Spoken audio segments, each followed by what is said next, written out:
आऊज़ुबिल्लाहि मिनश्शैतानिर्रजीम। बिस्मिल्लाहिर्रहमानिर्रहीम।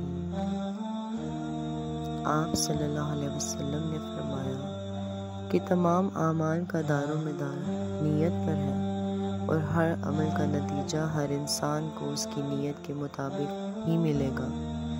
बस जिसकी हिजरत तरके वतन दौलत दुनिया हासिल करने के लिए हो या किसी औरत से शादी की गर्ज से हो, बस उसकी हिजरत उन्हीं चीज़ों के लिए होगी जिनके हासिल करने की नीयत से उसने हिजरत की।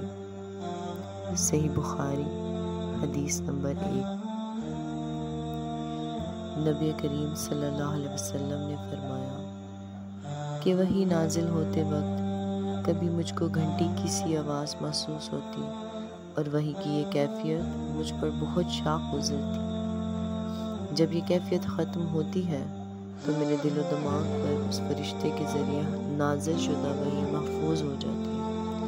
और किसी वक्त ऐसा होता है कि फ़रिश्ता बशक्ल इंसान मेरे पास आता है और मुझसे कलाम करता है, बस मैं उसका कहा हुआ याद रख लेता हूँ। सही बुखारी हदीस नंबर 2।